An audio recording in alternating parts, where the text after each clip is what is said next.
ओम नमः शिवाय। सोमवार का दिन भगवान शिव को समर्पित माना जाता है।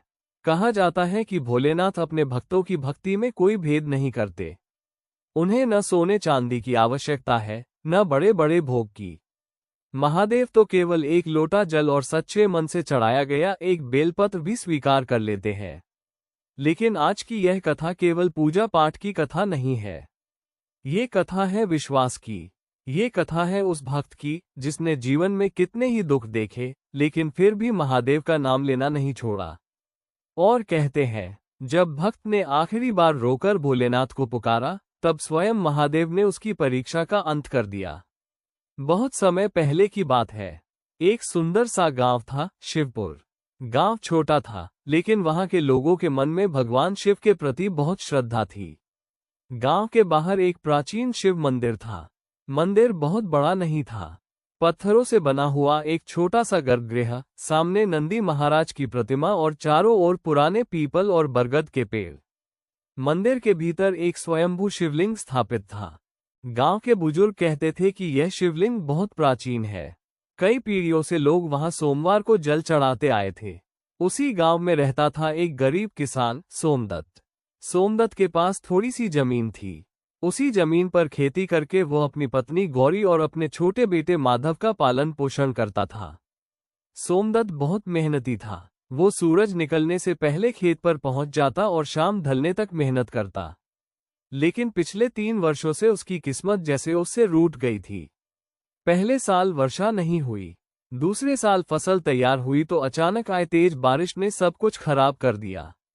और तीसरे साल खेत में कीड़े लग गए। घर की हालत दिन ब दिन खराब होती जा रही थी। एक शाम सोमदत्त थका हुआ घर लौटा। उसके चेहरे पर चिंता साफ दिखाई दे रही थी।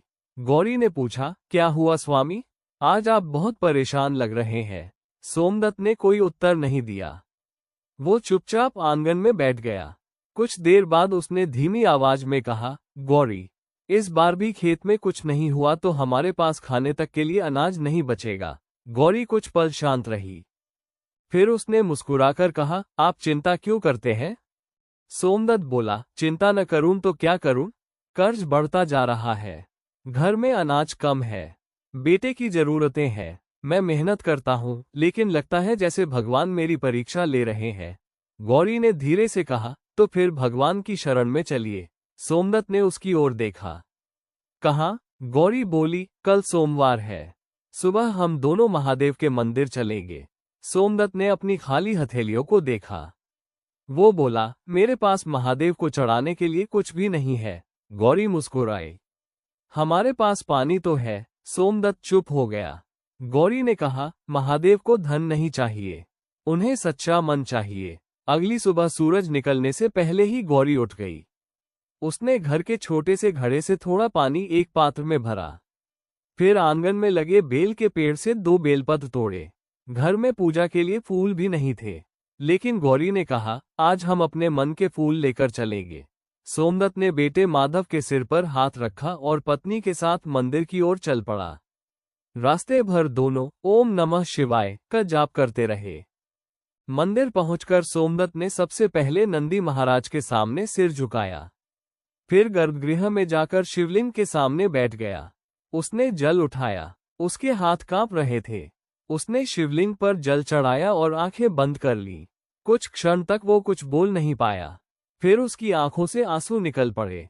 उसने कहा, हे भोलेनाथ, मैंने जीवन में बहुत मेहनत की है। मैंने कभी किसी का बुरा नहीं चाहा। फिर मेरे जीवन में इतनी परेशानियां क्यों हैं? वो कुछ देर चुप रहा। फिर बोला, महादेव, मुझे धन नहीं चाहिए, मुझे बड़ा घर नहीं चाहिए, मुझे किसी से आगे नहीं निकलना, बस मेरे परिवार को भूखा मत रखना। उसकी आवाज भर्रा गई। और अगर मेरी परीक्षा चल रही है तो मुझे इतना बल देना कि मैं हार न मानूं। गौरी उसके पीछे हाथ जोड़कर खड़ी थी। पुजारी भी दूर से ये सब देख रहे थे। पूजा समाप्त हुई। सोमदत्त उठने लगा। तभी पुजारी ने उसे रोक लिया।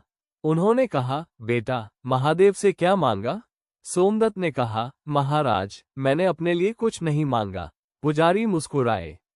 यही तो तुम्हारी सबसे बड़ी पूजा है। उस दिन के बाद सोमदत्त ने एक नियम बना लिया। हर सोमवार वो महादेव के मंदिर जाएगा। चाहे उसके पास पूजा की सामग्री हो या न हो, चाहे घर में सुख हो या दुख, वो हर सोमवार शिवलिंग पर जल चढ़ाएगा। एक सोमवार बीता, फिर दूसरा, फिर तीसरा, लेकिन उसकी परिस्थितियां नहीं बदली। एक दिन गांव का एक आदमी उससे बोला, सोमदत्त, कब तक मंदिर में जाकर बैठोगे? दूसरे ने हंसते हुए कहा, इतने सोमवार पूजा कर ली, मिला क्या? सोमदत्त ने शांत स्वर में कहा, मुझे अभी कुछ नहीं मिला। वो आदमी हंसा। फिर भी जाते हो? सोमदत्त ने शिव मंदिर की ओर देखते हुए कहा, हाँ, क्योंकि मैं महादेव की पूजा सौदे के लिए नहीं करता। वो बोला, मैं इसलिए पूजा करता हूँ क्योंकि वो मेरे भोलेनाथ है। ये सुनकर वहां खड़े कुछ लोग चुप हो गए।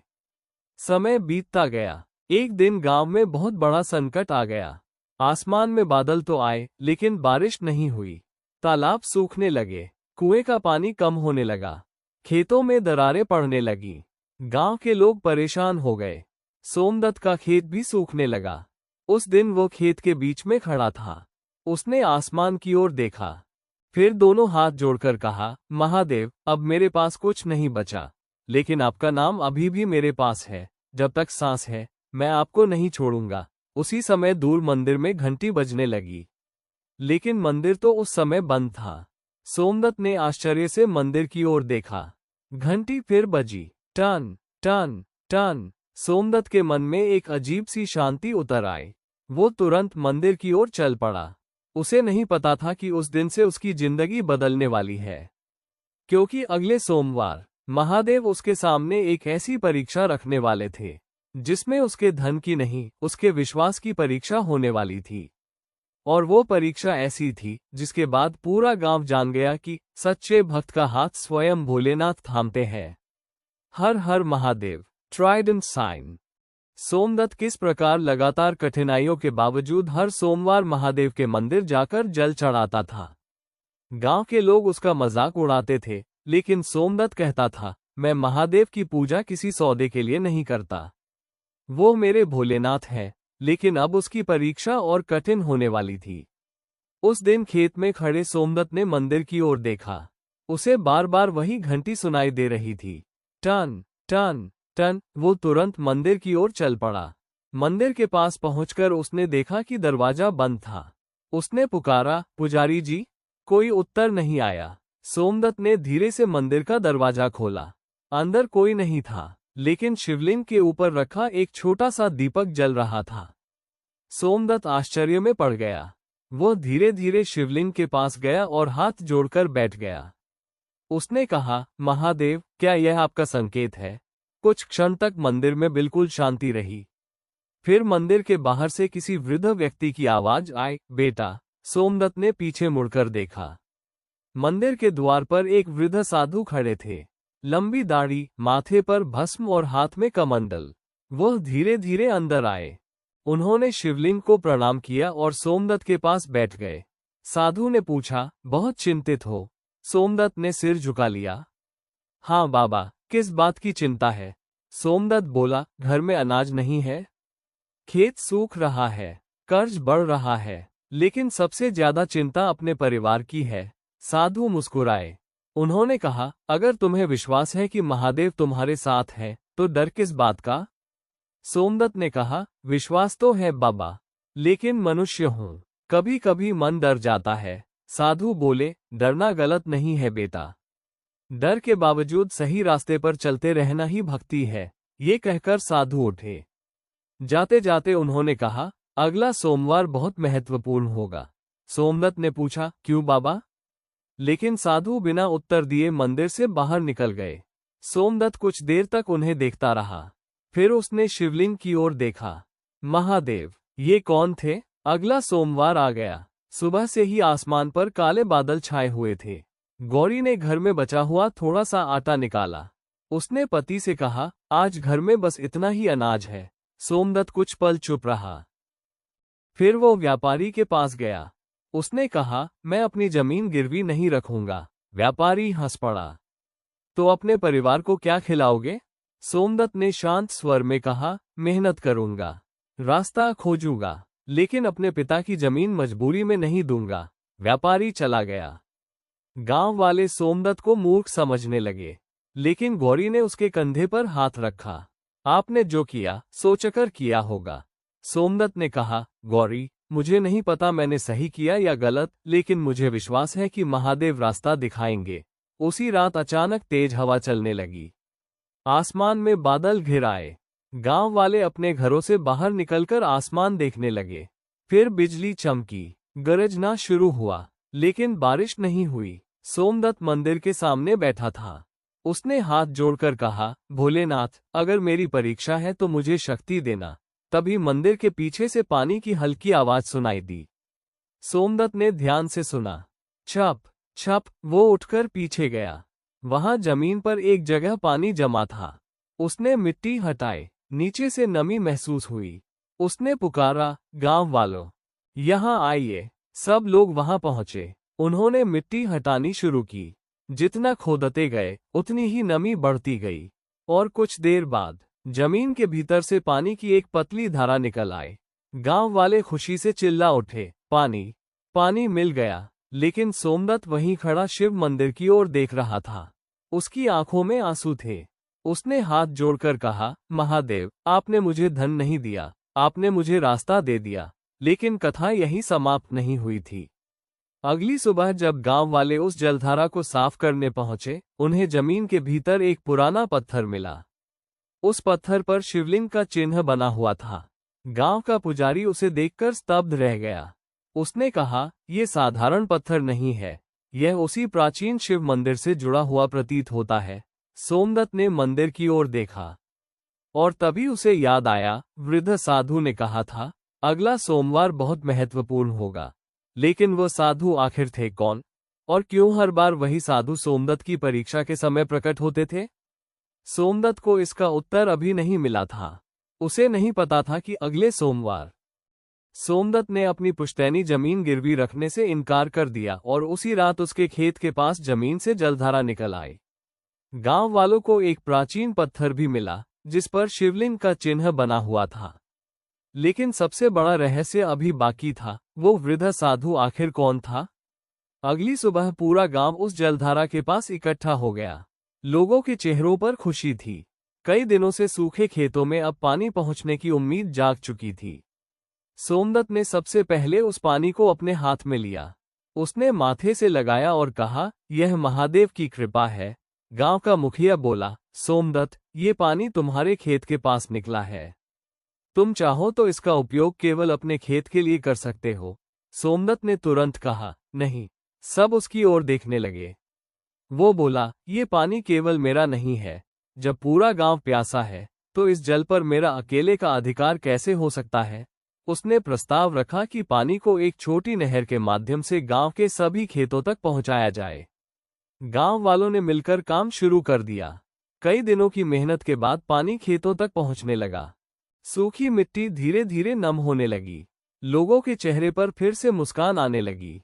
लेकिन सोमदत्त के मन में एक ही प्रश्न था, वह साधु कहाँ गया?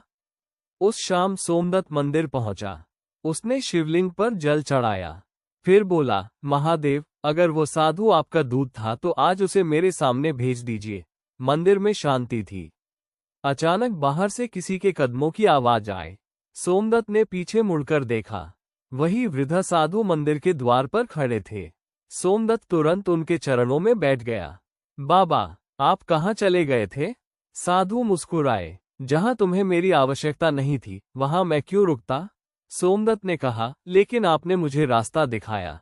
साधु बोले, रास्ता मैंने नहीं दिखाया बेटा, तुम्हारे विश्वास ने तुम्हें रास्ता दिखाया। सोमदत्त ने पूछा, आज मैं आपसे कुछ मांगने नहीं आया, आज मैं आपको धन्यवाद देने आया हूं। जब मेरे पास कुछ नहीं था, तब भी आपने मेरा विश्वास नहीं टूटने दिया। जब लोग मेरा मजाक उड़ाते थे, तब आपने मुझे धैर्य दिया। जब मेरे सामने कठिन रास्ता था, तब आपने मेरे भीतर सही निर्णय लेने की शक्ति दी। और जब मैंने दूसरों के साथ अपना सुख बांटा, तब मुझे समझ आया कि आपकी कृपा केवल पाने में नहीं, दूसरों को देने में भी है। मंदिर में मौजूद सभी लोगों ने एक साथ कहा, हर हर महादेव। उस दिन पुजारी ने सबको एक बात बताई, याद रखिए, सोमवार की पूजा केवल मनोकामना पूरी कराने के लिए नहीं होती। सोमवार हमें सिखाता है कि जीवन में चाहे कितनी भी कठिनाई आए, अपने विश्वास को मत छोड़ो। महादेव से कहो, हे भोलेनाथ, मुझे धन से पहले धर्म देना, सुख से पहले संतोष देना और मनोकामना से पहले सही मार्ग देना। लेकिन कथा का अंतिम रहस्य अभी भी बाकी था। उस रात सोमदत्त को एक अद्भुत स्वप्न आया। उसने देखा, एक विशाल पर्वत है, चारों ओर बर्फ है, मंद मंद डमरू की आवाज सुनाई दे रही है और उस पर्वत के बीच एक दिव्य प्रकाश दिखाई देता है। उस प्रकाश के भीतर एक विशाल शिवलिंग है। सोमदत्त हाथ जोड़कर खड़ा है। तभी एक गंभीर लेकिन अत्यंत करुणामयी आवाज सुनाई देती है। सोमदत्त, वो कांपते हुए कहता है, प्रभु, आवाज आती है, तुमने मुझसे कभी अपने लिए बहुत कुछ नहीं मांगा, इसलिए आज मैं तुम्हें एक वरदान देना चाहता हूँ। सोमदत्त हाथ जोड़कर कहता है, प्रभु, मुझे कुछ नहीं चाहिए, बस मेरी भक्ति कभी कम मत होने देना। कुछ क्षण के लिए चारों ओर दिव्य प्रकाश फैल जाता है और फिर वही आवाज आती है, यही तुम्हारा सबसे बड़ा वरदान है। सोमदत्त की आंखों से आंसू बहने लगते हैं। तभी उसकी नींद खुल जाती है। सुबह होते ही वो मंदिर की ओर दौड़ता है। वहां जाकर वह देखता है, शिवलिंग के पास वही बेलपत्र रखा है जो उसने वर्षों पहले अपनी पहली सोमवार की पूजा में चढ़ाया था। सोमदत्त समझ जाता है, महादेव ने उसकी भक्ति स्वीकार कर ली है। वो शिवलिंग के सामने सिर रख देता है और कहता है, हर हर महादेव। और उस दिन से गांव में एक परंपरा शुरू हुई। हर सोमवार लोग केवल अपनी मनोकामना लेकर मंदिर नहीं जाते थे। आप कौन हैं? साधु ने कोई उत्तर नहीं दिया। उन्होंने शिवलिंग की ओर देखा और कहा, जिसे तुम ढूंढ रहे हो वो तुम्हारे सामने ही है। सोमदत्त ने शिवलिंग की ओर देखा, फिर साधु की ओर, लेकिन इससे पहले कि वो कुछ समझ पाता, मंदिर में अचानक तेज हवा चली।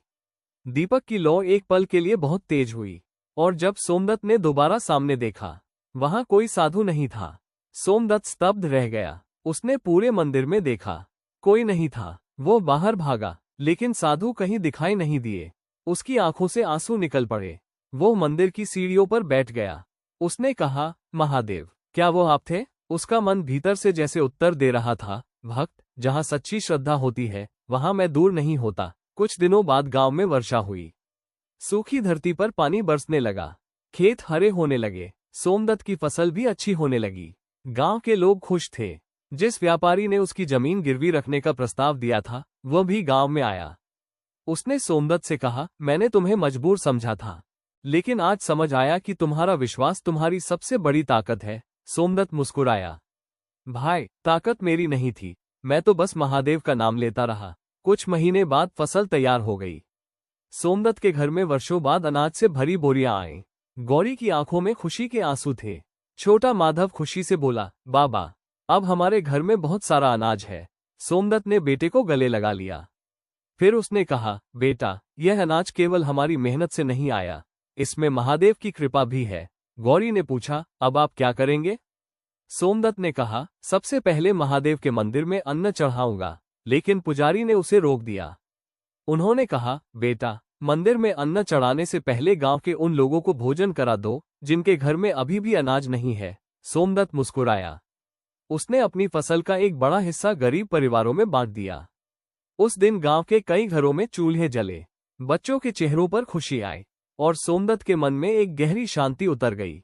अगले सोमवार गांव के सभी लोग महादेव के मंदिर में एकत्र हुए। सोमदत्त ने शिवलिंग पर जल चढ़ाया, फिर हाथ जोड़कर बोला, महादेव, आज मैं आपसे कुछ मांगने नहीं आया, आज मैं आपको धन्यवाद देने आया हूं।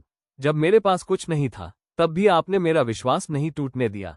जब लोग मेरा मजाक उड़ाते थे, तब आपने मुझे धैर्य दिया। जब मेरे सामने कठिन रास्ता था, तब आपने मेरे भीतर सही निर्णय लेने की शक्ति दी। और जब मैंने दूसरों के साथ अपना सुख बांटा, तब मुझे समझ आया कि आपकी कृपा केवल पाने में नहीं, दूसरों को देने में भी है। मंदिर में मौजूद सभी लोगों ने एक साथ कहा, हर हर महादेव। उस दिन पुजारी ने सबको एक बात बताई, याद रखिए, सोमवार की पूजा केवल मनोकामना पूरी कराने के लिए नहीं होती। सोमवार हमें सिखाता है कि जीवन में चाहे कितनी भी कठिनाई आए, अपने विश्वास को मत छोड़ो। महादेव से कहो, हे भोलेनाथ, मुझे धन से पहले धर्म देना, सुख से पहले संतोष देना और मनोकामना से पहले सही मार्ग देना। लेकिन कथा का अंतिम रहस्य अभी भी बाकी था। उस रात सोमदत्त को एक अद्भुत स्वप्न आया। उसने देखा, एक विशाल पर्वत है, चारों ओर बर्फ है, मंद मंद डमरू की आवाज सुनाई दे रही है और उस पर्वत के बीच एक दिव्य प्रकाश दिखाई देता है। उस प्रकाश के भीतर एक विशाल शिवलिंग है। सोमदत्त हाथ जोड़कर खड़ा है। तभी एक गंभीर लेकिन अत्यंत करुणामयी आवाज सुनाई देती है। सोमदत्त, वो कांपते हुए कहता है, प्रभु, आवाज आती है, तुमने मुझसे कभी अपने लिए बहुत कुछ नहीं मांगा, इसलिए आज मैं तुम्हें एक वरदान देना चाहता हूँ। सोमदत्त हाथ जोड़कर कहता है, प्रभु, मुझे कुछ नहीं चाहिए, बस मेरी भक्ति कभी कम मत होने देना। कुछ क्षण के लिए चारों ओर दिव्य प्रकाश फैल जाता है और फिर वही आवाज आती है, यही तुम्हारा सबसे बड़ा वरदान है। सोमदत्त की आंखों से आंसू बहने लगते हैं। तभी उसकी नींद खुल जाती है। सुबह होते ही वो मंदिर की ओर दौड़ता है। वहां जाकर वह देखता है, शिवलिंग के पास वही बेलपत्र रखा है जो उसने वर्षों पहले अपनी पहली सोमवार की पूजा में चढ़ाया था। सोमदत्त समझ जाता है, महादेव ने उसकी भक्ति स्वीकार कर ली है। वो शिवलिंग के सामने सिर रख देता है और कहता है, हर हर महादेव। और उस दिन से गांव में एक परंपरा शुरू हुई। हर सोमवार लोग केवल अपनी मनोकामना लेकर मंदिर नहीं जाते थे, जरूरतमंद की सहायता करके फिर महादेव के मंदिर जाते थे, क्योंकि उन्हें सोमदत्त की कथा से यह सीख मिल चुकी थी, महादेव को पाने के लिए बड़ी पूजा नहीं, बड़ा हृदय चाहिए। ओम नमः शिवाय। इस कथा का संदेश, यदि जीवन में कठिन समय चल रहा है तो निराश मत होना। महादेव से यह मत कहना, मेरी समस्या तुरंत खत्म कर दो, बल्कि कहना, हे भोलेनाथ, मेरी समस्या का सामना करने की शक्ति दे दो और सही रास्ता दिखा दो। क्योंकि कभी कभी महादेव हमारी परिस्थिति तुरंत नहीं बदलते, वे हमें इतना मजबूत बना देते हैं कि वही परिस्थिति हमें छोटी लगने लगती है। हर हर Mahadev. Folded hands, trident sign.